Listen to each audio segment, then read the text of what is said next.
Ji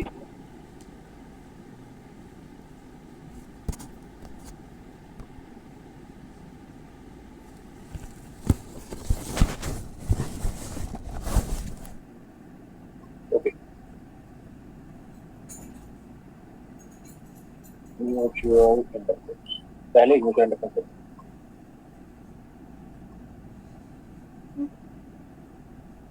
mutual inductance okay suppose we have two coils.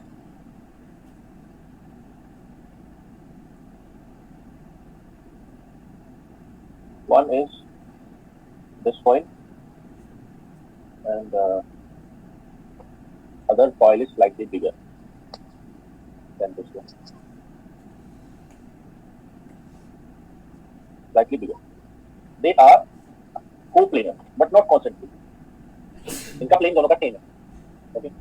Suppose the smaller coil carries current I1. Okay. Smaller coil carries current I1 and bigger coil carry no current.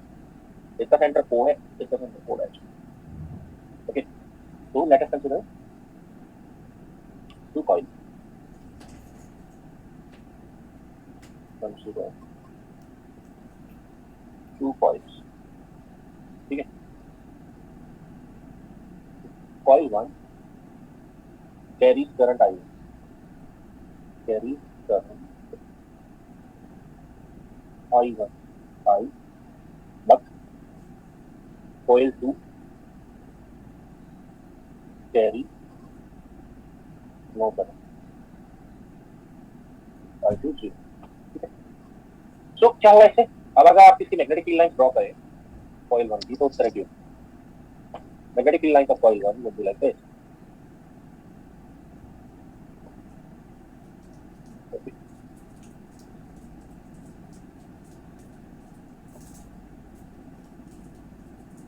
ये magnetic field lines है किसकी? coil 1. coil 1 की magnetic field lines है B1 से. मैंने सिर्फ ऊपर की तरफ दिखाई, नीचे की तरफ नहीं दिखाई. ठीक है. तो magnetic field lines of coil 1 will pass through the area of coil 2. तो फ्लक्स थ्रू coil 2 कितना होगा? Although आप देख सकते हैं कि coil 2 में कोई करंट नहीं, फ्लक्स थ्रू coil 2 कितना होगा? Phi 2 would be surface integral B dot ds. Now can you tell me what is this magnetic field B1 और B2? मैग्नेटिक फील्ड है 1 का, एरिया है उसका खुद का, flux through coil 2 magnetic flux है. Magnetic flux through coil 2 would be phi 2 B1 dot ds2. तो magnetic field किसका? 1 का, एरिया किसका? 2 का. ऐसे होगा. तो यू कैन सी दैट के जो phi 2 है वो किसके प्रपोजल है? B1. इससे पता लगता है कि जो फ्लक्स थ्रू coil 2 है वो किसके प्रपोजल है? coil 1 के मैग्नेटिक फील्ड. ऑल्सो किसी भी कॉइल का मैग्नेटिक फील्ड, चाहे वो कुछ भी हो, स्ट्रेट वायर हो, चाहे सर्कुलर कॉइल हो, चाहे स्क्वायर कॉइल हो, कोई भी, उसका मैग्नेटिक फील्ड उसमें करंट के प्रोपोर्शनल होता है हमेशा. Magnetic field is always proportional to current. ये हो गया. इससे क्या पता लगा? इससे ये पता लगता है, ठीक है, कि जो फ्लक्स 2 है वो मैग्नेटिक फील्ड 1 के प्रोपोर्शनल है और वो करंट इन कॉइल 1 के प्रोपोर्शनल है. अब हम क्या कह सकते हैं इससे? हम कह सकते हैं कि flux 2 is proportional to current in coil 1. यहाँ पर जो भी कांस्टेंट ऑफ प्रोपोर्शनलिटी बनेगा उसको हम कहते हैं म्यूचुअल इंडक्टेंस. उसको हम कहते हैं क्या? Mutual inductance. यहाँ पर M क्या है? Mutual inductance. ठीक है. अब यहाँ पर क्या है? तो M है, M like C. M is like capacitance. Like capacitance is purely a geometrical parameter. Geometrical parameter. ये M है, M like capacitance is purely a geometrical parameter. ठीक है. That does not depend on. जैसे capacitance इस पर depend नहीं करता था. Does not depend on.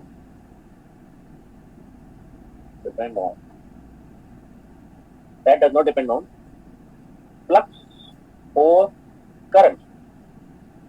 Flux or current. Depend नहीं करता, बट डिपेंड्स ऑन, क्या बताया था मैंने, shape size, okay, distance and medium between the coils,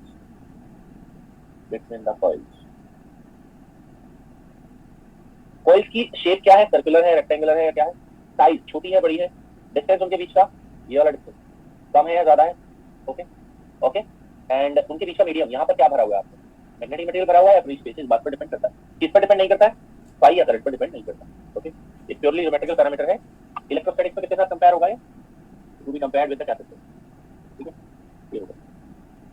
अब मैं दूसरा कराता हूँ आपको, अगर हम दूसरा केस लें जिसमें हम क्या कहें, ये कोई कॉइल है, ये कोई कॉइल है, ओके, इसमें इस बार कोई करंट नहीं, ये वही वाली कॉइल है जो पहले हम ले रहे थे ऊपर, and another coil which is slightly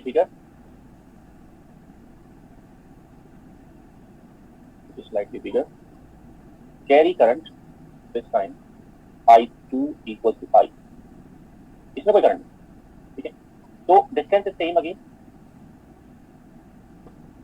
अब क्या होगा इस बार, द मैग्नेटिक फ्लक्स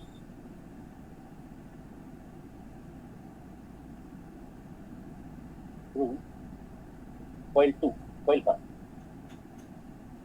क्या होगा, phi 1 would be surface integral d2 dot ds1, ये होगा ना, लास्ट टाइम ये क्या था, d1 dot ds2, क्योंकि मैं निकाल रहा था phi 2, इस बार क्या होगा, मैग्नेटिक फील्ड किसका होगा, कॉइल नंबर 2 का, और एरिया किसका होगा, खुद का, तो इससे हमें क्या पता लगता है, इससे हमें पता लगता है phi 1 is proportional to b2 and b2 is proportional to I2, okay, इसका मतलब क्या है, phi 1 is proportional to I2, constant of proportionality जो है,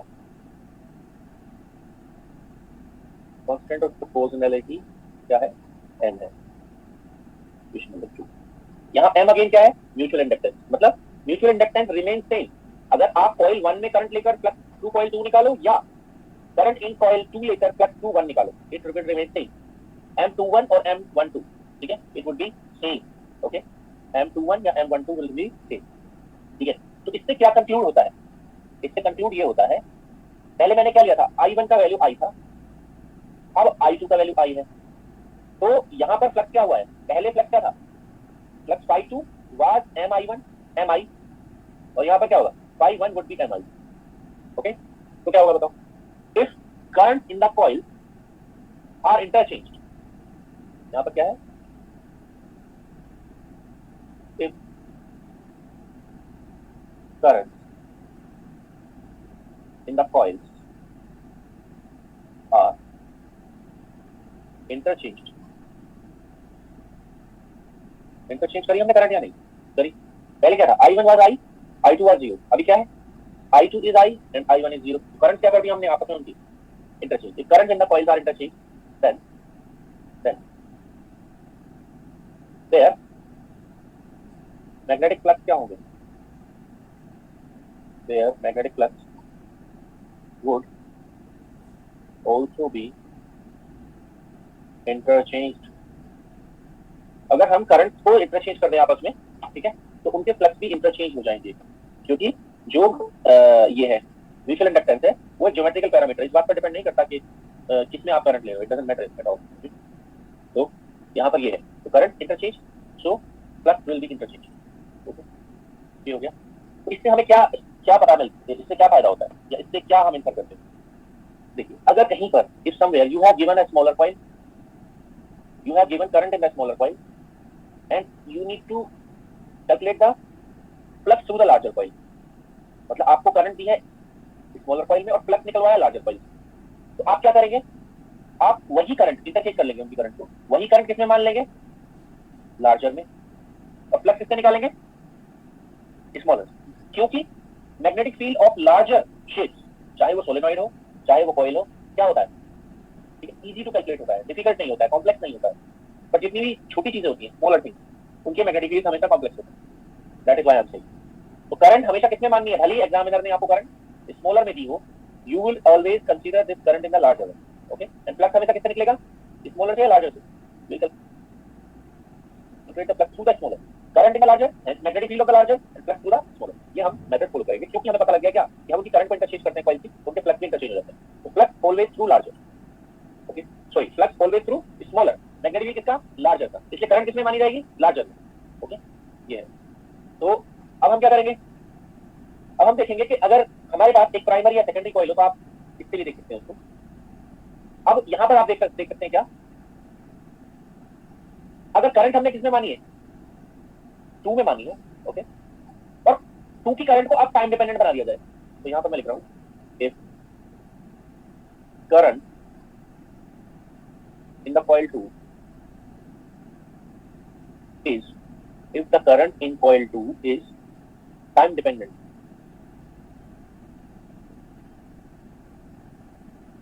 then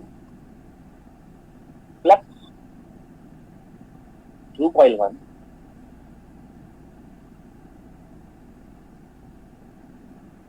would also be time dependent. तो वो भी टाइम डिपेंडेंट हो जाएगा. तब क्या होगा? वो phi2 would be mi2.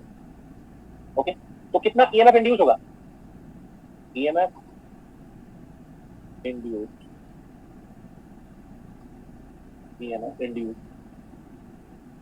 In coil 1 कितना होगा बताइए?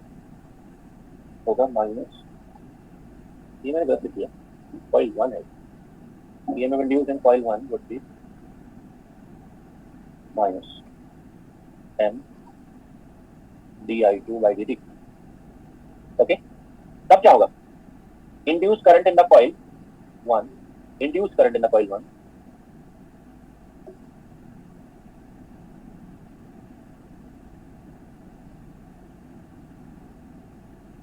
would be EMF by resistance. Resistance कौन सी कॉइल का है? ठीक है, R1 क्या है?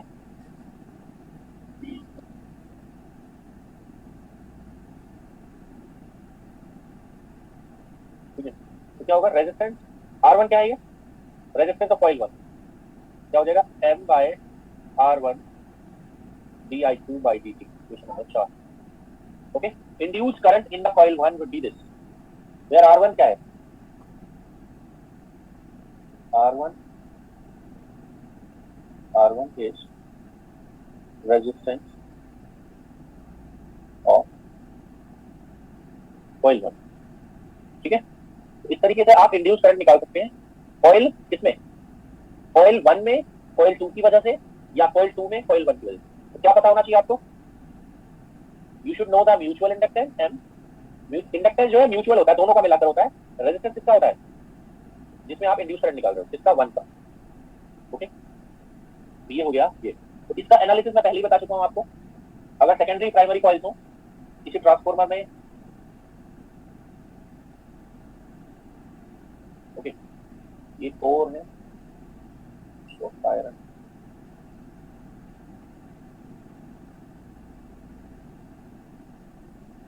ओके, ये है प्राइमरी, ये है सेकेंडरी. इसमें कोई प्राइमरी में कोई करंट दी हो आपको IP, और आप इसमें इंड्यूस करंट निकाल रहे हो IS सेकेंडरी. तो कितना होगा IS का वैल्यू? IS का वैल्यू होगा minus mutual inductance of the combination, resistance of the secondary and time derivative of what? Of primary. ये होगा, ये क्या हुई? ये हुई current induce in the secondary coil. Current induce in secondary coil.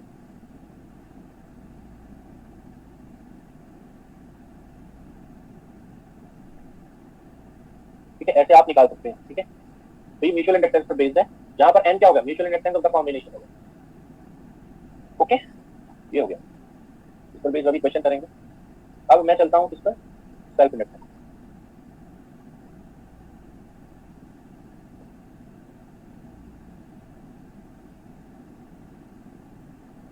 Self inductance L.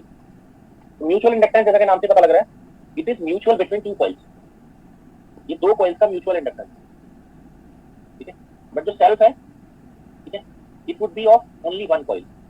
उसका खुद का होगा, self of self.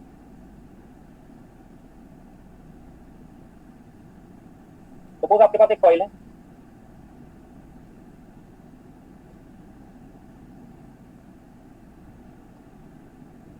Suppose you have a coil and it carries a current I,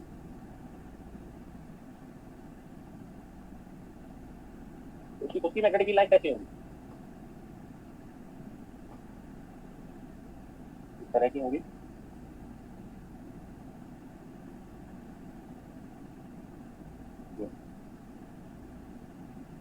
okay, like this. Okay, तो यहाँ पर क्या हो रहा है, तो दो कॉइल नहीं है, एक ही कॉइल है, सिंगल कॉइल। तो यहाँ पर क्या देखेंगे आप, magnetic field of magnetic flux through this coil would be proportional to magnetic field of self. यहाँ पर जो फ्लक्स होगा, ठीक है, किसी कॉइल से पास होने वाला, वो उसके खुद के मैग्नेटिक फील्ड की वजह से होगा। डी क्या है यहाँ पर, सेल्फ मैग्नेटिक फील्ड। डी क्या है यहाँ पर, सेल्फ मैग्नेटिक फील्ड। सेल्फ मतलब उसका खुद का।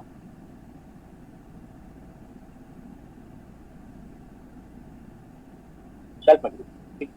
तो यहाँ पर बी क्या है, प्रोपोर्शनल टू आई होता है, यू नो। तो इससे क्या मिलेगा, फ्लक्स है वो प्रोपोर्शनल टू बी होगा, प्रोपोर्शनल टू आई होगा। ओके, तो कांस्टेंट ऑफ प्रोपोर्शनलिटी जो बनेगा आई और पाई के बीच में, वो बनेगा आई, वो बनेगा एल। एल यहाँ पर क्या है, self inductance. Self inductance of the coil, ये जो कॉइल दी हुई है यहाँ पर उसका self inductance. Okay, self inductance या म्यूचुअल इंडक्टेंस दोनों की यूनिट क्या होती है, L as well as M. उन दोनों का यूनिट क्या है, ठीक है, यूनिट है sir Henry. Unit is Henry. Henry काफी बड़ी यूनिट है, ठीक है। Henry is a big unit. हमेशा आपको किसमें मिलेगा, मिली हेनरी या माइक्रो हेनरी में आपको ये मिलेगा। ओके, तो यहाँ पर मैंने बताया आपको ये होगा। तो ईएमएफ इंड्यूस क्या होगा, खुद में ही EMF induce in the coil,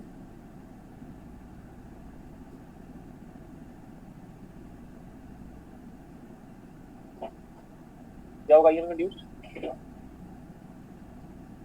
would be minus time rate of change of flux। okay, क्या होगा, phi equals to li, so L di by dt। EMF induce ये होगा। तो यानी कि उसमें खुद में जो ईएमएफ इंड्यूस होगा वो उसके खुद के करंट के टाइम रेट ऑफ चेंज के प्रोपोर्शनल होगा। अब लिखते हैं यहाँ पर इंड्यूस करंट। दो तरह की करंट होगी, एक तो अप्लाइड करंट है, एक इंड्यूस करंट है। इंड्यूस, अच्छा, इस ईएमएफ को क्या कहते हैं, this is also known as back EMF. This is also known as back EMF. Back EMF क्या होता है मैं बताऊंगा अभी। Induce current in coil,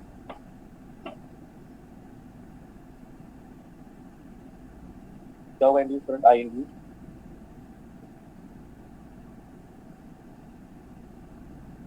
would be EMF by resistance। तो क्या होगा, L by R di by dt। Equation number 3।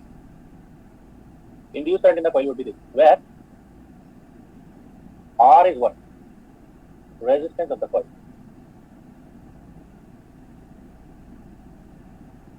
तो यहाँ पर आप देख सकते हैं जो रेजिस्टेंस है वो इंडक्टेंस से अलग है। रेजिस्टेंस अलग चीज है, अलग फिजिकल पैरामीटर है, और इंडक्टेंस अलग फिजिकल पैरामीटर है। दे आर डिफरेंट एंटायरली, ठीक है, तो वो एकदम डिफरेंट है एक दूसरे से, ठीक है, तो एक दूसरे से डिफरेंट है, ये आप देख सकते हैं, ठीक है।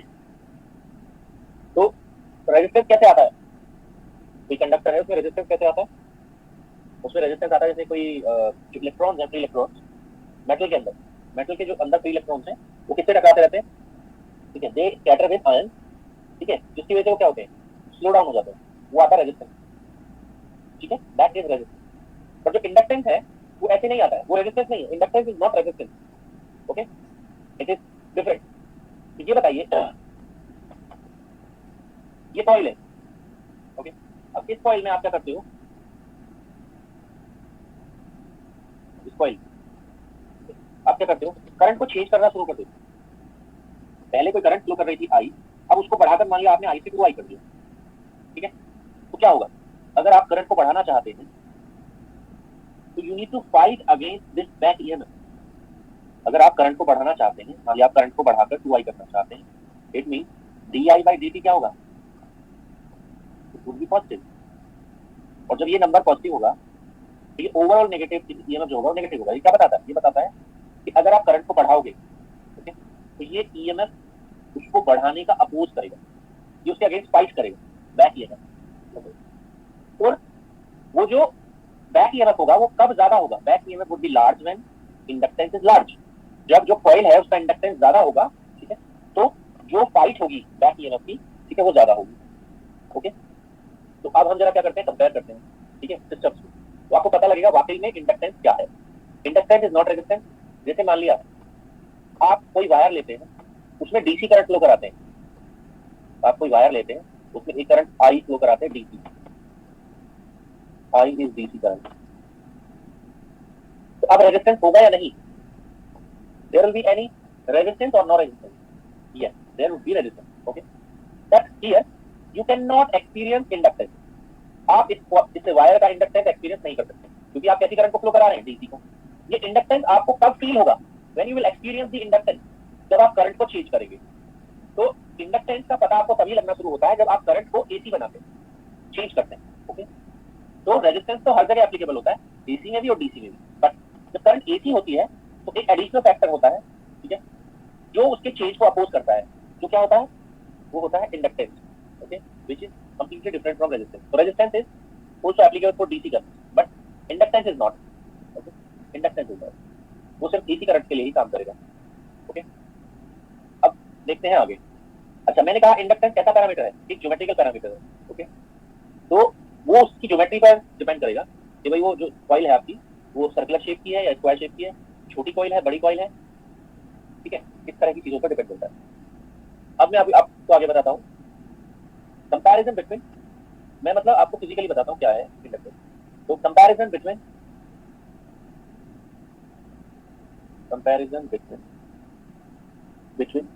a mechanical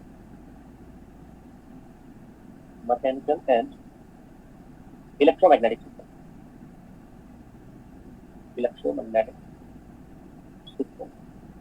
एक मैकेनिकल और इलेक्ट्रोमैग्नेटिक सिस्टम को मैं कंपेयर कर रहा हूँ, ओके। तो total energy of mechanical system क्या होती है, और mechanical system it would be total energy, electricity में समझना इसको, ये एनर्जी है, energy, it would be sum of kinetic energy and potential energy. मान लिया कोई वन डायमेंशनल स्प्रिंग सिस्टम मैंने ले रखा है, मैकेनिकल सिस्टम कौन है, 1D spring system is mechanical system. अब total energy of electromagnetic system क्या होगी, EM system, it would be sum of, अच्छा, इलेक्ट्रोमैग्नेटिक सिस्टम कौन होता है,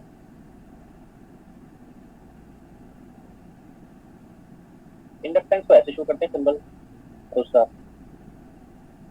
डायग्राम, और कैपेसिटेंस को ऐसे शो करते हैं इलेक्ट्रिकल सिस्टम्स।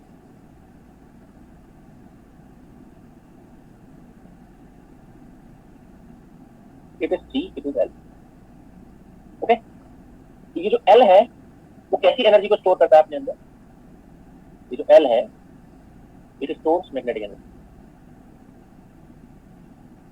L जो है वो मैग्नेटिक एनर्जी को स्टोर करता है, और जो C है वो कैसी एनर्जी स्टोर करता है, electric energy,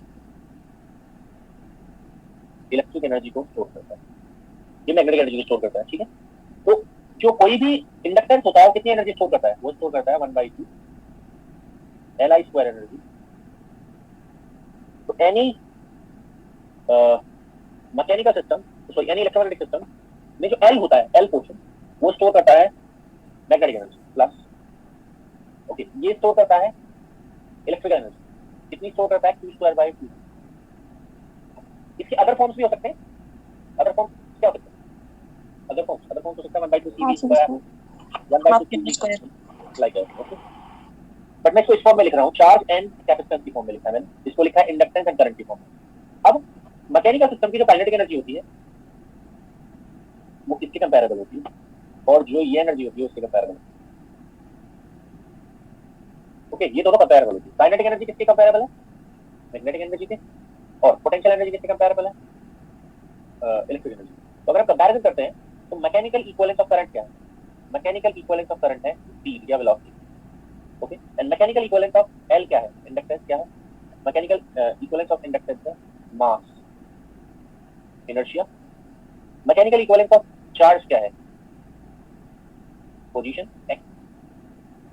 mechanical equivalence of 1/c क्या है, 1 by capacitance is spring constant, या कह सकते हैं आप फोर्स कांस्टेंट। ये क्या है, फोर्स कांस्टेंट या स्प्रिंग कांस्टेंट, फोर्स कांस्टेंट। ये क्या है, पोजीशन। ये क्या है, मास। ये क्या है, वेलोसिटी या स्पीड, जो भी कह रहा है। ओके, तो करंट का मैकेनिकल इक्विवेलेंस वेलोसिटी होता है, सेल्फ इंडक्टेंस का मास होता है या इनर्शिया होता है, चार्ज का पोजीशन होता है, एंड कैपेसिटेंस का 1/c का इनवर्स का फोर्स कांस्टेंट होता है। ठीक है, ये उसका मैकेनिकल इक्विवेलेंस। अब आप समझिए जरा सेल्फ इंडक्टेंस है क्या। सेल्फ इंडक्टेंस ऐसी इनहेरेंट प्रॉपर्टी है किसी सिस्टम की, किसी इलेक्ट्रोमैग्नेटिक सिस्टम की, जैसी मास होती है mechanical system. Self inductance is an inherent property of an electromagnetic system, okay, like mass of mechanical system. जो इनर्शिया होता है मास होता है। ठीक, तो इसको कैसे समझेंगे, हम कह रहे हैं current is equivalent to speed. तो मान लिया कोई मैकेनिकल सिस्टम, ओके, जैसे कोई ट्रक, ओके, वो किसी स्पीड v से चल रहा है, कोई ट्रक स्पीड v से चल रहा है और कोई कार स्पीड v से चल रही है। ओके, तो किसका मास ज्यादा है, truck has more mass. Okay, now we want to accelerate और we want to decelerate. Suppose we want to stop both of them, दोनों का स्पीड सेम है, एक ट्रक और एक कार का स्पीड सेम है, truck is heavier, mass of truck is more than mass of car, we want to stop them. Okay, हम उनको रोकना चाहते हैं, यानी कि उनकी स्पीड को चेंज करना चाहते हैं। ठीक है, तो किसको रोकना मुश्किल होगा, which would be hard to stop, truck. Okay, मतलब किसको ज्यादा काम करना पड़ेगा स्टॉप करने में, किसकी स्पीड को चेंज करने में ज्यादा काम करना पड़ेगा, ट्रक। ओके, तो इसका मतलब क्या है, जो मास है इनहेरेंट प्रॉपर्टी उसकी वजह से, ठीक है, हमें हैवियर मास में ज्यादा काम करना पड़ रहा है। वैसे क्या है, अगर आपके पास दो कॉइल है, यू हैव टू कॉइल, एक का सेल्फ इंडक्टेंस ज्यादा है, एक का कम है, ओके, तो किसमें करंट को चेंज करने में ज्यादा काम करना पड़ेगा, which have more L। ठीक है, which has more L। ठीक है, तो इसका मतलब क्या है, L is equivalent to mass, inertia. ठीक है, तो वो पिक्चर में तब तक नहीं आता, मास का हमें पता तब तक नहीं चलता जब तक हम मोशन नहीं कराते। ठीक है, तो इसलिए ये होगा। तो ये जो उनका कंपैरिजन है, इक्विवेलेंस है, वो याद रखेंगे। ठीक है, अब जैसा कि मैं बता रहा हूं आपको, यहाँ पर कोई भी अगर L है, सेल्फ इंडक्टेंस है, तो कितनी एनर्जी स्टोर करेगा अपने अंदर, 1/2 Li²। ओके, तो अब मैं यहाँ पर बता रहा हूँ energy stored in an inductor. ठीक है, अब यहाँ पर हम करेंगे energy stored in an inductor. Inductor में कितनी एनर्जी स्टोर होगी, उसका एक फॉर्म तो मैंने बता दिया आपको, कितनी एनर्जी स्टोर करेगा वो, कितनी मैग्नेटिक एनर्जी स्टोर करेगा वो, 1/2 Li²।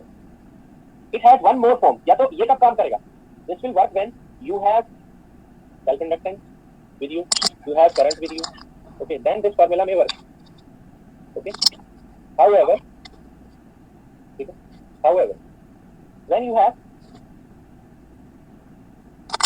magnetic field, तब क्या होगा, however, if you have magnetic field, then it could be what, magnetic field की प्रेजेंस में एक फॉर्मूला और बनता है हमारा, um is 1/2 mu naught volume integral b square d tau, b square d tau। Okay, ऐसा ही फार्मूला हमने इलेक्ट्रोस्टैटिक्स में लिखा था, epsilon naught by 2 volume integral e square d tau। वो किसका फार्मूला था, इलेक्ट्रिकल एनर्जी का, and this is the formula for magnetic energy. इसको आप इस तरीके से भी देख सकते हैं, 1/2 volume integral b dot h। अगर कोई मैग्नेटिक मटेरियल दिया हुआ है तो ये इस्तेमाल करना चाहिए, if you have given some magnetic material तो ये यूज करना चाहिए, ओके, एक मिनट।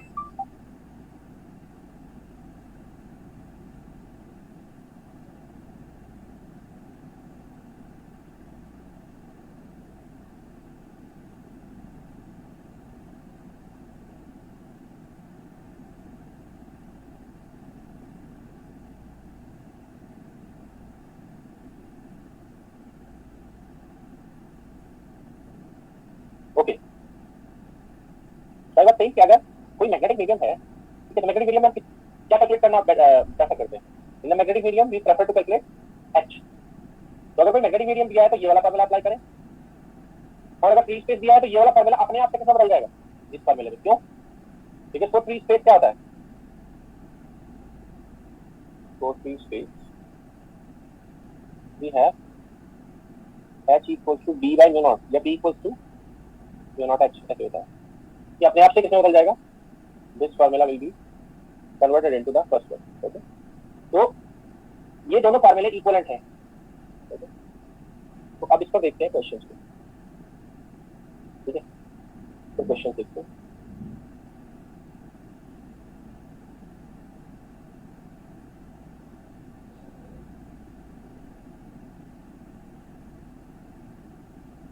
म्यूचुअल इंडक्टेंस या सेल्फ इंडक्टेंस या magnetic resistance. It is page 65, question number 32।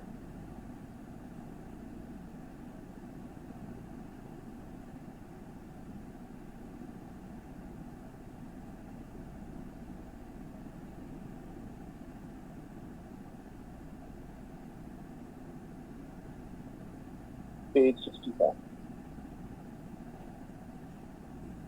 Consider two single-turn co-planar concentric coils of radius R1, R2. R1 बहुत बड़ा है R2 से। Okay, mutual inductance between the two coils निकालना है। दो coils के बीच का म्यूचुअल इंडक्टेंस कैलकुलेट करना है। ठीक है, और वी कैन डू दिस। ठीक है, तो कैसे कर सकते हैं? तो उसके लिए हम क्या करेंगे? कॉइल करंट कितने मानेंगे? अभी पीछे का मैंने बताया था। We will consider the current in the larger coil और द स्मॉलर कॉइल। लार्जर, ठीक है, तो लार्जर में आप करंट को मान लो, डी नहीं है, मानना पड़ेगा। Let current in larger coil is I. Larger coil में जो करंट है वो आई। ओके, ऐसे मान लेते हैं आई। तो मैग्नेटिक फील्ड कितना होगा? मैग्नेटिक फील्ड E1 कितना होगा? तो बी लार्जर क्या होगा? तो पूरा का पूरा कॉइल कहाँ पर है? जो छोटा कॉइल है वो नियर द सेंटर है। जो छोटा कॉइल है वो नियर द सेंटर है, तो क्या होगा उससे? Mu naught I over 2R1 या R2? 2R1 out of the page I थी। ठीक है ना, out of the page current, sorry magnetic field. Okay, अब निकालिए आप फ्लक्स। फ्लक्स, क्योंकि आपको कौन सा फॉर्मूला अप्लाई करना है? आपको अप्लाई करना है φ2 इक्वल्स टू MI1। बड़ी वाली कॉइल कौन सी है? बाहर वाली 1, तो प्लस 2 निकालेंगे आप छोटे वाले से प्लस, है ना। तो M कितना होगा म्यूचुअल इंडक्टेंस यहाँ पे? φ2 बाई I1, है ना। तो आपको चाहिए φ2, तो ये φ2 कितना होगा?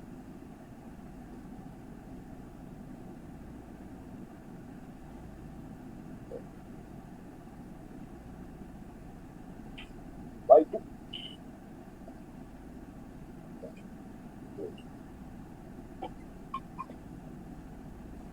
φ2 would be MI1। φ2, अच्छा φ2 तो निकालो पहले, mu naught I over 2R1। अब ये मैग्नेटिक फील्ड क्या होगा? नियरली कांस्टेंट होगा, मतलब यूनिफॉर्म होगा। किससे मल्टीप्लाई करेंगे? पाई R2 स्क्वायर। इक्वेशन नंबर 2 कितना हो गया? तो M कितना हुआ यहाँ पे? कंपैरिजन करो, M कितना हुआ? M is φ2 by I1।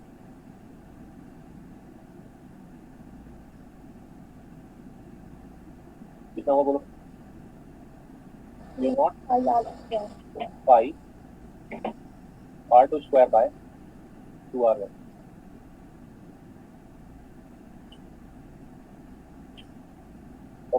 इससे प्रपोजल होगा, प्रपोजल नहीं पूछ रहा है बस। सी सी ये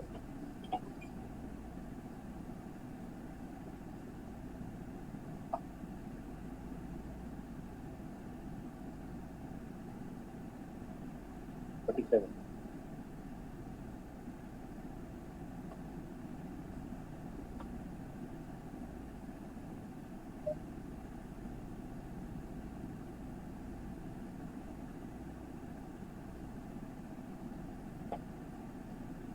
self inductance current length of a long solenoid radius R then turn. एक सोलेनॉइड है लॉन्ग,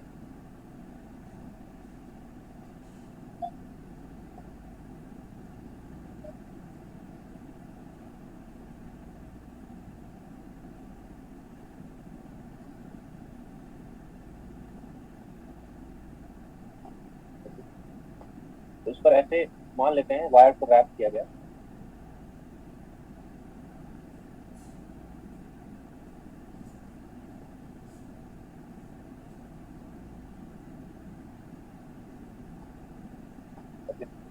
ये रेडियस कितना है और नंबर ऑफ टर्न्स पर कितने हैं, लेंथ एन। ओके, तो लेट करंट इन सोलेनॉइड क्या होगा, इज आई। मान लिया हमने कि इस सोलेनॉइड में करंट आई से है। ओके, तो मैग्नेटिक फील्ड कितना होगा इसके अंदर, इसके अंदर जो मैग्नेटिक फील्ड होगा वो यूं होगा। तो ये जो एरोज हैं they are representing B in. कितना है बी इन, ये नॉट एन राइट नहीं दैट कैप। ओके, ये नॉट एन राइट। अब ये जो मैग्नेटिक फील्ड है उसका खुद का है या किसी दूसरे का है? यहाँ पर आप देख सकते हैं magnetic field of self is passing through self area, इसे खुद के एरिया से पास कर रहा है। Magnetic field of self is passing through it's self area. तो कितना होगा बताओ, यहाँ पर आप देख सकते हैं मैग्नेटिक फ्लक्स निकालना है आपको, क्योंकि आपको चाहिए सेल्फ इंडक्टेंस। तो magnetic flux through one turn of solenoid, solenoid के एक टर्न से कितना फ्लक्स पास होगा, सिंगल टर्न से बताइए कितना होगा, mu naught N I into pi R square. Magnetic flux through one turn of solenoid is mu naught N I magnetic field into एक टर्न का एरिया, इतना होगा। ठीक है, next magnetic flux through the entire solenoid, पूरे सोलेनॉइड पे कितना पास होगा बताइए, सेम एक ही टर्न में, एक टर्न थोड़ी ना उसके पास। ठीक है, लेफ्ट टेक इसका लेंथ कितना है, n into L। Length assume करते हैं कि लेंथ कितना है L,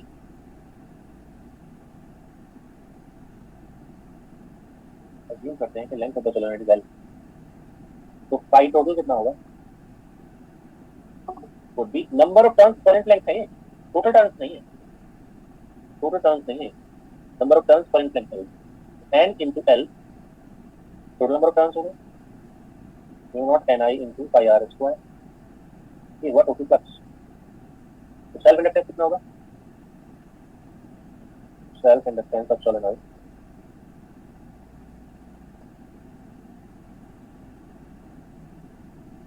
self inductance of solenoid will be L equals to mu naught n square हो जाए pi R square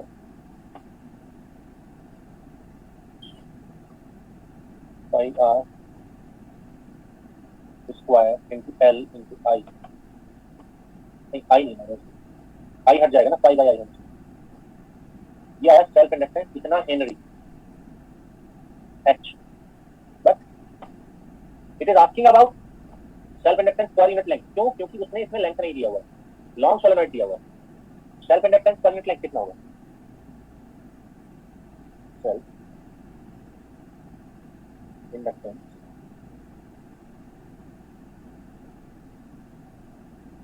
per unit length L by L L1 not n square pi r square pi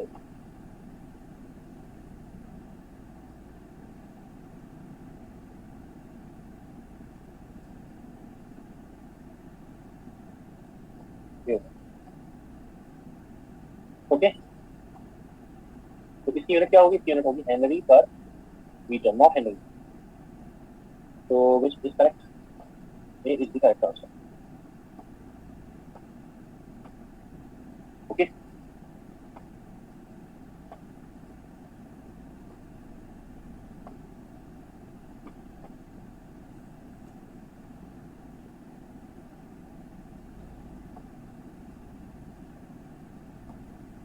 next question, self inductance की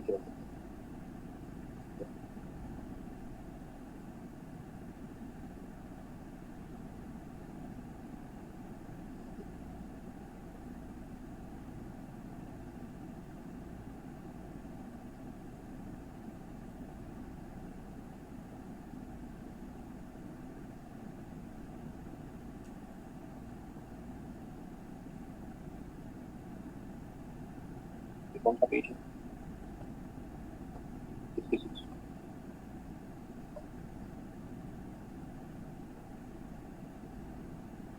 page 66। An infinitely long straight wire carrying steady current I. Ratio of magnetic energy density at two places. Suppose एक wire है आपके पास, okay. इस wire में current I flow कर रही है, okay. तो पूछ रहे हैं magnetic energy density at this R1 to R2, ठीक है। तो अब मैंने आपको बताया है कि you can find the magnetic field energy, ठीक है, मैग्नेटिक एनर्जी।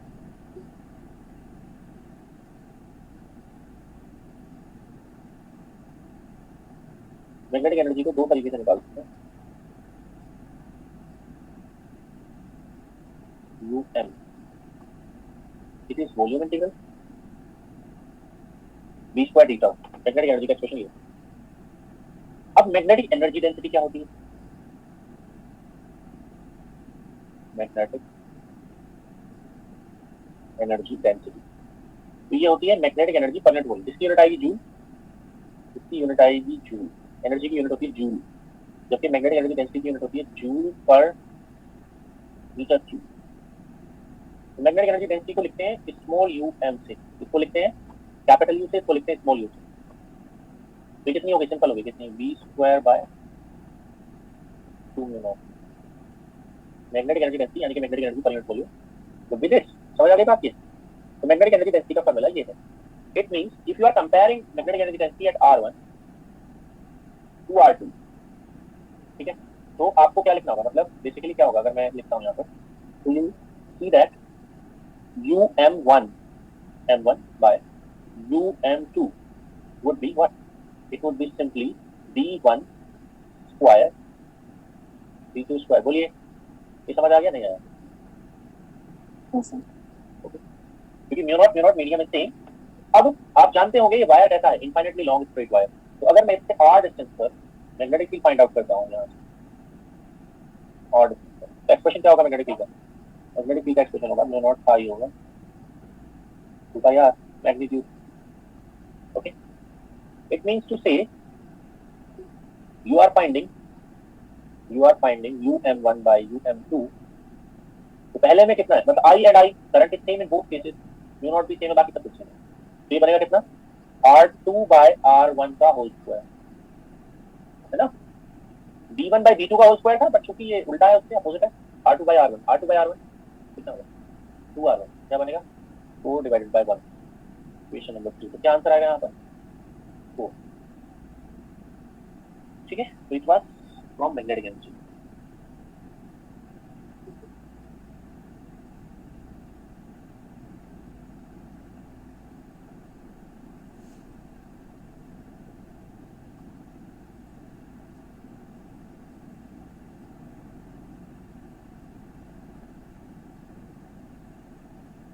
अब मैं डिस्क्रिप्टिव में जा रहा हूँ इसका लेने के लिए।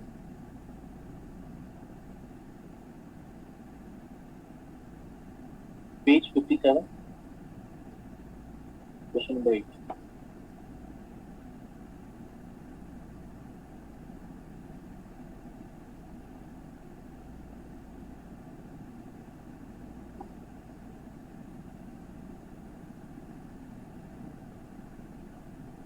Short solenoid length L, radius A with N1 transparent length lies on the axis of a very long solenoid, radius B, N2 transparent length as shown in the figure below. Current I flows in the short solenoid. What is the flux to the long solenoid? बताइए कैसे करेंगे इसको? कह रहा है current I जो है short में है, ओके, मैं फ्लक्स टू द लॉन्ग निकलवा रहा है, बट शॉर्ट सोलेनॉइड का मैग्नेटिक फील्ड हमेशा कॉम्प्लेक्स होता है, ओके। तो यहाँ पर आपको क्या करना होगा, करंट मानना होगा इसमें, ठीक है, here the V1 current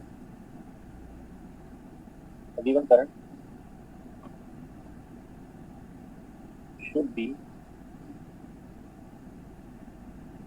assumed in the smaller coil या larger coil, larger, bigger coil, okay, larger solenoid। Current किसमें मानना चाहिए, बिगर में या लार्जर में, ठीक है। अब आप देख सकते हैं कि जो लार्जर सोलेनॉइड है उसके अंदर मैग्नेटिक कितना होगा, मैग्नेटिक फील्ड ऑफ लार्जर, अगर करंट उसमें आई आ जाए तो हो गया म्यू नॉट N2I या N1I, it would B N2I, मैंने लार्जर में मान लिया है तो it would B N2I, equation number 1,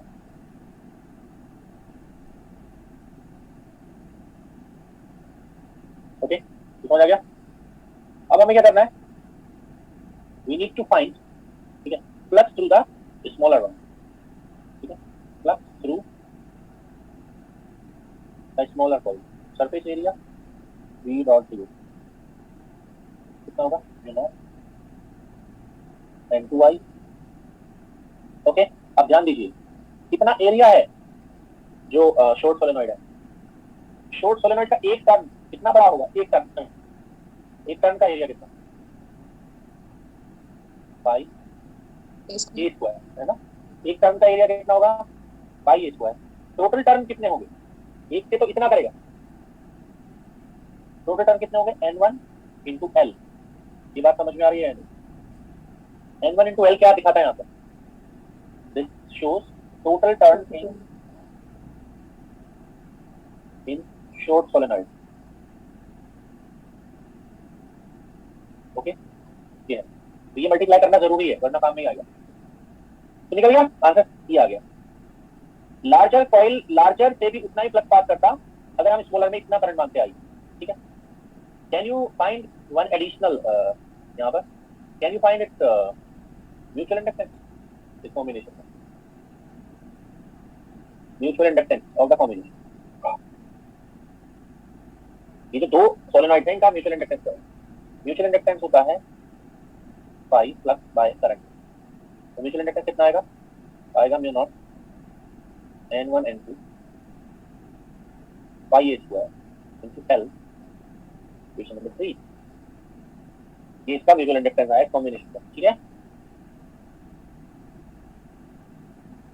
तो करंट हमेशा कितने मानते हैं, larger solenoid, बिगर या larger. Question number 9 of destructive हम कर चुके हैं अभी, जिसमें पूछा था find the self inductance of long solenoid और रेडियस, पेज 68 पर क्वेश्चन नंबर 10 में ले रहा हूं।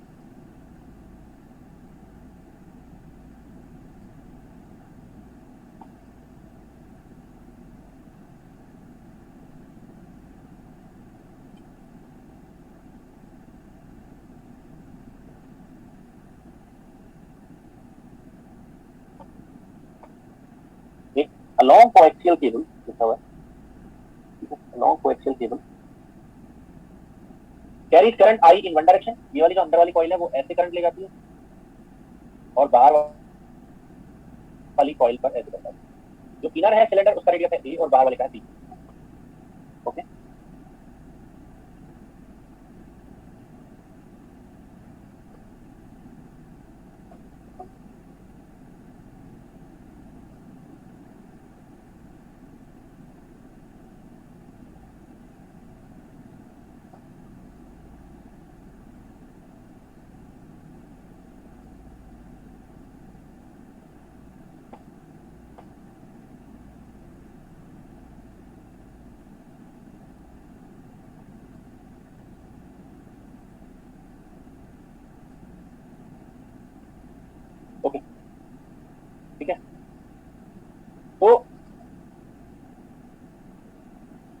यहां पर आपको क्या करना है, फाइंड द मैग्नेटिक एनर्जी निकालनी है।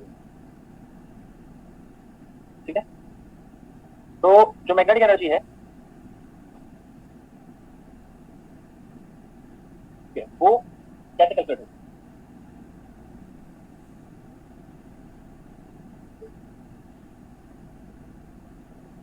1/2 mu naught volume integral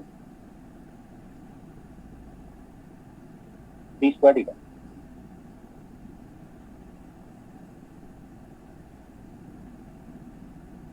okay, d square theta करना है, ये फार्मूला मैग्नेटिक एनर्जी निकालना।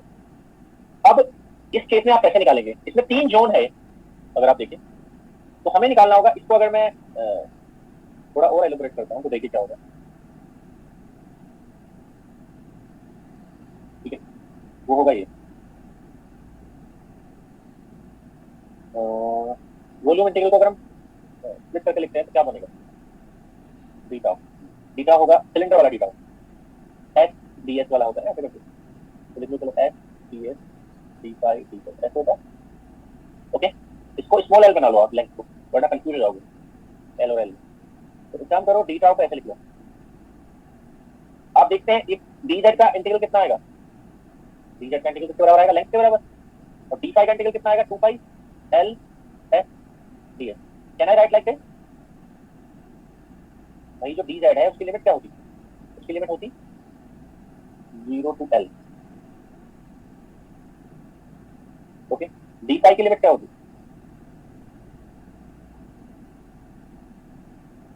0 to 2 पाई। ओके, तो ये कुल मिलाकर क्या कर दिया मैंने? कुल मिलाकर मैंने इसको ऐसे लिखा 2 पाई L। ठीक, तो क्या होगा? आर की लिमिट क्या होगी? आर की लिमिट को या एस की लिमिट को हम 3 पार्ट में तोड़ेंगे। ठीक है, आर या एस की लिमिट को हम 3 पार्ट में तोड़ेंगे। कहां से कहां तक है?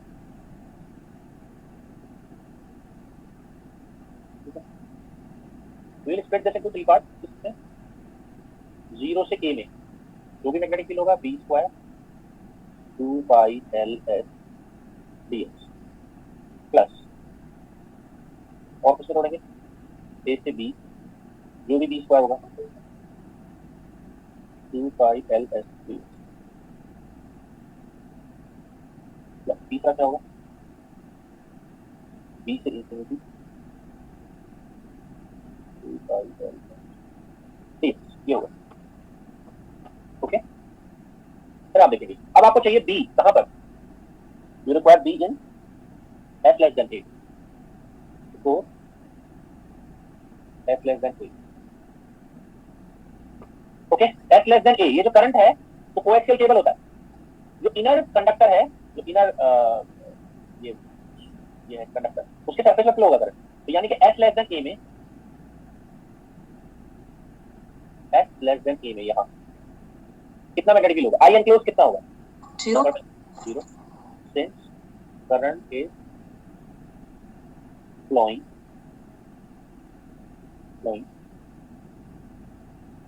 on the surface of, ठीक है, on the surface of, since the current is flowing on the surface of inner solenoid, since current is flowing on the surface of inner solenoid, इसलिए क्या होगा? सोलेनॉइड नहीं है ये, क्या? Inner cylinder, sorry inner cylinder. इसलिए आई enclose कितना होगा? 0। इसलिए इस वाले जोन में मैग्नेटिक फील्ड भी कितना होगा? 0। इक्वेशन 1, या इसको इक्वेशन 1 देते हैं, 1 हो गया उधर, 2 3, आगे चलते हैं। 4 s greater than a less than b। Okay, अब ए और बी के बीच में, ए और बी के बीच में कितना आई एनक्लोज होगा? क्या ए और बी के बीच में आई एनक्लोज जो होगा वो आई होगा। तो इसलिए मैग्नेटिक कितना आएगा? इनफाइनाइट वायर वाला, इनफाइनाइट सोलेनॉइड, इनफाइनाइट वायर वाला आएगा। कितना होता है? 2 पाई एस पाई कैसे आएगा? क्वेश्चन नंबर 4, आगे चलते हैं। 4 x greater than b,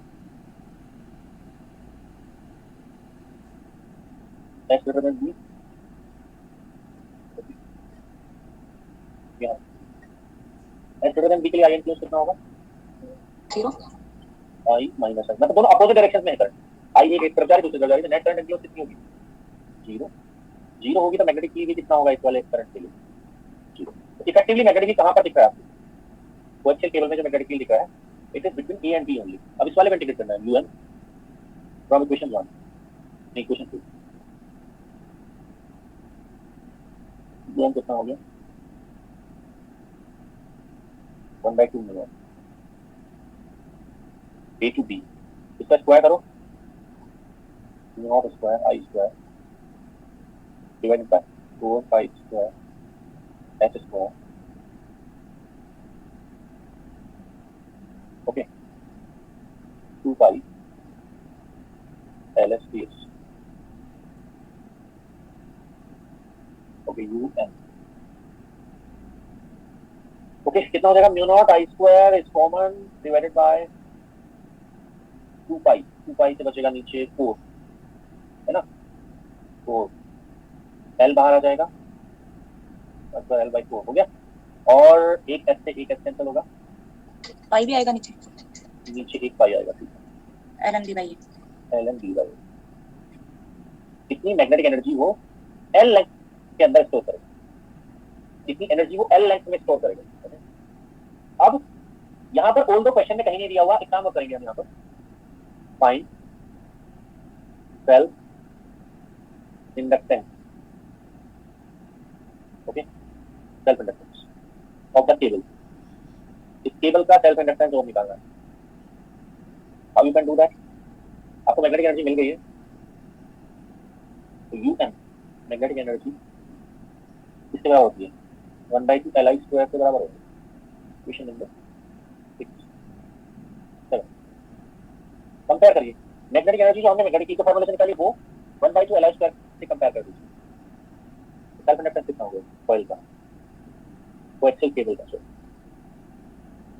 self inductance L would be mu naught L by 2 pi divided by 2 pi ln b minus a ln b by a ln b by a, ये हो गया इसका self inductance coaxial cable का, okay. Usually ये लिखा जाता है अगर लॉन्ग कोएक्सियल केबल है तो लॉन्ग कोएक्सियल केबल, ठीक है, we write it usually like this, self inductance per unit length, self inductance per unit length, self inductance per unit कितना हो जाएगा, it would be L by L, it would be mu naught over 2 pi ln b by a, इसकी unit होगी Henry पर metre, okay. ये standard expression है, जब आप ट्रांसमिशन लाइन पढ़ेंगे आगे तब भी आएगा, क्योंकि कोएक्सियल केबल क्या है, कोएक्सियल केबल का दूसरा नाम है ट्रांसमिशन लाइन, कोएक्सियल केबल का दूसरा नाम है ट्रांसमिशन लाइन, क्योंकि ये इलेक्ट्रोमैग्नेटिक वेव को ट्रांसमिट करने के काम में आता है केबल, ट्रांसमिशन लाइन। तो कोएक्सियल केबल वाली जो ट्रांसमिशन लाइन होती है उसका सेल्फ इंडक्टेंस कितना होता है, या सेल्फ इंडक्टेंस करंट लेंथ कितना होता है, तो इसके निकालने के लिए क्या चाहिए हमें, inner radius and outer radius और उनके बीच का मीडियम, ठीक है। तो ये हो गया हमारा ये क्वेश्चन,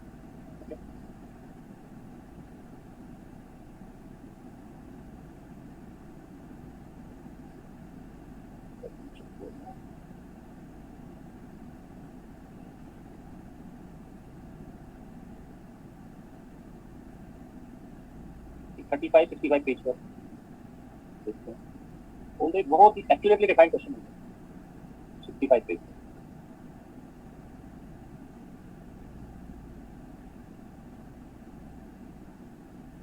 बहुत ज्यादा एक्यूरेटली डिफाइंड पेज। इसमें क्या दिया हुआ है, current I flowing in a toroidal coil of circular cross section, ये कोई टॉरॉइडल कॉइल है, क्रॉस सेक्शन उसका सर्कुलर है, ओके, रेडियस आर का सर्कुलर क्रॉस सेक्शन, पता है रेडियस आर का सर्कुलर क्रॉस सेक्शन का मतलब क्या है, ये जो पाइप है ना, इसका पाइप ये वाला, ये जो इसका पाइप है,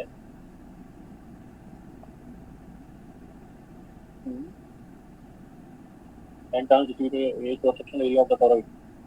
नहीं नहीं नहीं, ये इसी को क्रॉस सेक्शनल एरिया कह रहे हैं। मतलब ये क्या है, बहुत पतला है ये जो चीज है, इट इज वेरी थिन,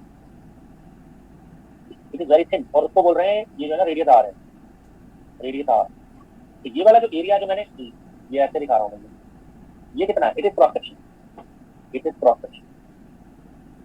ये जो ट्यूब है ना, ट्यूब, उसका क्रॉस सेक्शनल एरिया ए रखता है। मैं कह रहा हूँ ना, बहुत अच्छे से डिफाइंड क्वेश्चन नहीं है। ये है cross sectional area A, okay, और रेडियस क्या है, आर। मतलब ये बहुत पतला ट्यूब है, आप कह सकते हैं। इसका जो क्रॉस सेक्शन है बहुत कम है, ए इज स्मॉल। अदरवाइज तो क्या होंगे, हमेशा टोरॉइड में क्या होता है, एक इनर रेडियस होता है, एक आउटर रेडियस होता है, दो होते हैं ना, इनर आउटर दो होते हैं, ठीक है।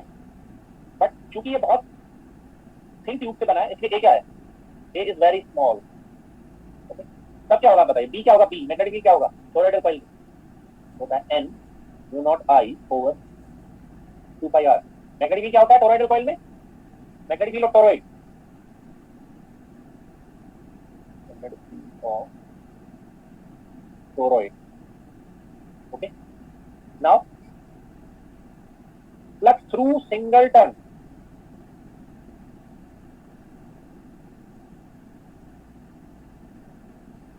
बताइए फ्लक्स थ्रू सिंगलटन, एक टर्न से कितना फ्लक्स पास होगा, एक टर्न से फ्लक्स पास होगा n mu naught I into A divided by 2 pi R. Total flux through toroid, इससे मल्टीप्लाई करेंगे n से,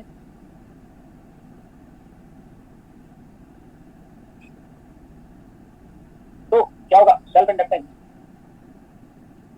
how we can find self inductance, L phi by I,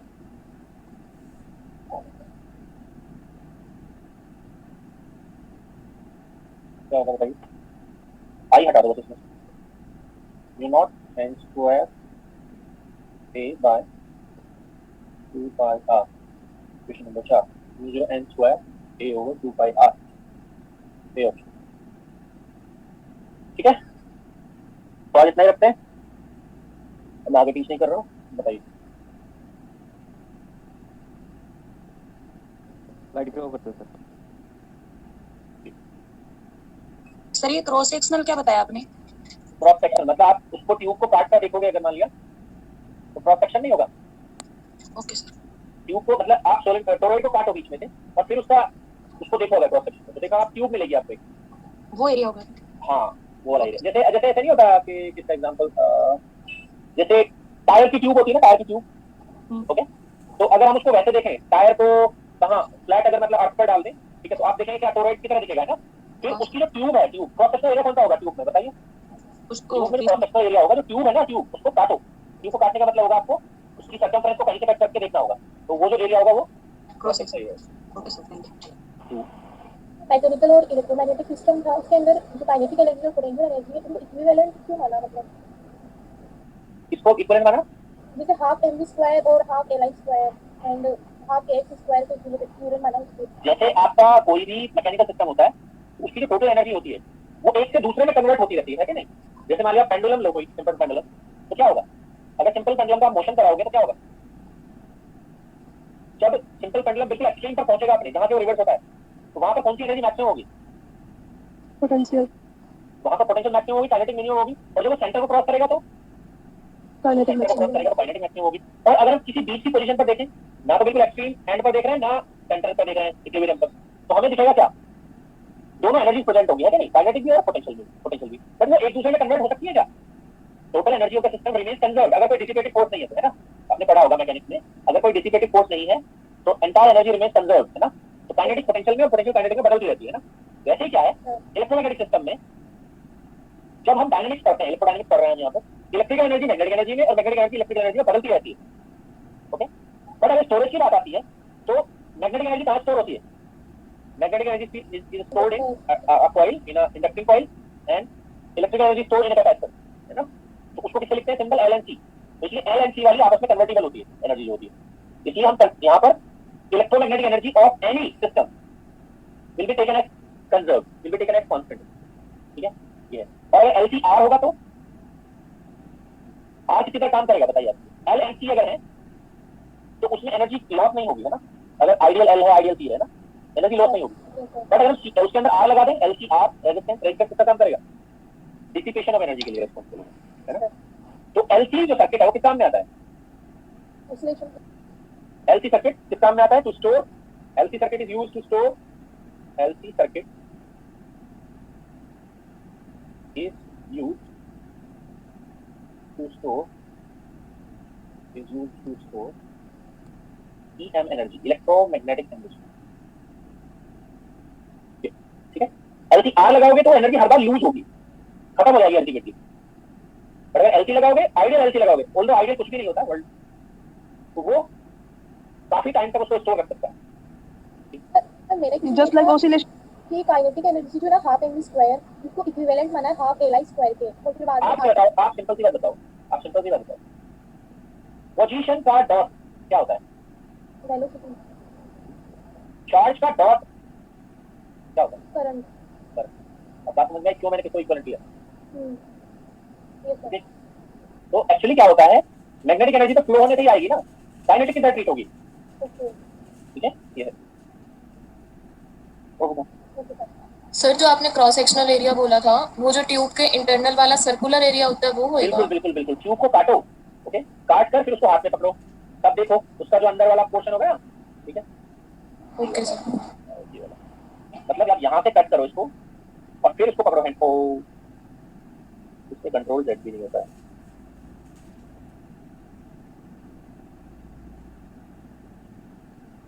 okay, ये वाला, ठीक है? तो आप सही है। Okay sir. सर हाँ जी, जैसे हमने म्यूचुअल इंडक्शन देखा है दो कॉइल के बीच में, तो इस तरह जैसे एक कॉइल का इफेक्ट दूसरे में हो रहा है, देन सेल्फ इंडक्टेंस देखा, तो इन दोनों का कॉम्बिनेशन भी देखिए, like self inductance and mutual दोनों साथ में। हाँ बिल्कुल देख सकते हैं, क्योंकि क्या होगा कि म्यूचुअल में ओके, म्यूचुअल में होगा क्या, सेल्फ से ही तो पास होगा ना। हाँ सर वही, क्योंकि सेल्फ इंडक्शन अगर म्यूचुअल होगा तो सेल्फ तो होना ही चाहिए। हाँ, अब एक्चुअली क्या है, हमने अलग अलग पढ़ा है दोनों को, ओके, बट म्यूचुअल में सेल्फ भी आता है, ओके? तो मतलब वो पढ़ेंगे या वो ऐसा एग्जाम वगैरह? ऐसा कुछ जरूरी तो नहीं है, क्योंकि ऐसे क्वेश्चन पूछा नहीं कहीं, ओके, अभी तक, तो दैट इज व्हाई, ठीक है? बट इस बार एमएमएफ का क्वेश्चन आया था, मैग्नेटिक मोटिव फोर्स का, तो देखते हैं कहाँ तक पढ़ना पड़ेगा उसको। ओके सर, ठीक है, तो बताइए। सर जो सेल्फ इंडक्शन करवाया आपने, तो उसमें आपने जो इंडक्टेंस होगा वो प्रोड्यूस होगा, जो एसी करंट लेंगे तो वो कैसे बताया, और डीसी में नहीं होगा? नहीं, जो सेल्फ इंडक्टेंस है वो एक छुपी हुई प्रॉपर्टी है, हिडन प्रॉपर्टी है, ओके? सर जैसे आपको मैं अगर दो मास दे देता हूँ, दो सेम बॉल्स दे देता हूँ, ठीक है? एक आयरन की बनी है और एक रबर की बनी है, ओके, बट देखने में वो सेम लग रही है, सर तो आप क्या देखकर बता सकते हो कि कौन सी बॉल किसकी बनी है? बिल्कुल भी नहीं, ठीक है? अब आप क्या करो, उनको सेम फोर्स लगाकर फेंको, सेम फोर्स लगाकर, तो क्या होगा? ठीक है, तब आपको क्या होगा, एक की वेलोसिटी ज्यादा एक की कम दिखेगी, यस सर। ठीक है? तो क्या होगा, जिसका मास कम होगा वो सेम फोर्स लगाने से, ठीक है, मतलब ज्यादा वो होगा, स्पीड लेगा, है ना? तो वैसे ही क्या है, आप किसी कॉइल का सेल्फ इंडक्टेंस कैसे पता लगा पाओगे? जब उस पर आप कोई, जब करंट को बदलोगे, मतलब अगर आपको करंट I से 2I करने में, करंट I से 2I करने में ज्यादा बैक ईएमएफ का सामना करना पड़ रहा है, तो समझो सेल्फ इंडक्टेंस ज्यादा है। तो सेल्फ इंडक्टेंस एक छुपी हुई प्रॉपर्टी है, हिडन प्रॉपर्टी है, वो तब तक पिक्चर में नहीं आती जब तक आपको महसूस नहीं होता सेल्फ इंडक्टेंस के बारे में, जब तक आप करंट को नहीं चेंज करेंगे, ओके? समझे नहीं? जबकि जो रेजिस्टेंस है, वो रेजिस्टेंस तो आता है जो इंटरनल इलेक्ट्रॉन की स्कैटरिंग होती है ना, उसकी वजह से, तो वो डीसी करंट में भी फील होगा, but self inductance DC current में फील नहीं होगा, it will not be experience, yes sir. Okay? ठीक है, तो बाकी फिर नेक्स्ट क्लास में देखते हैं ना।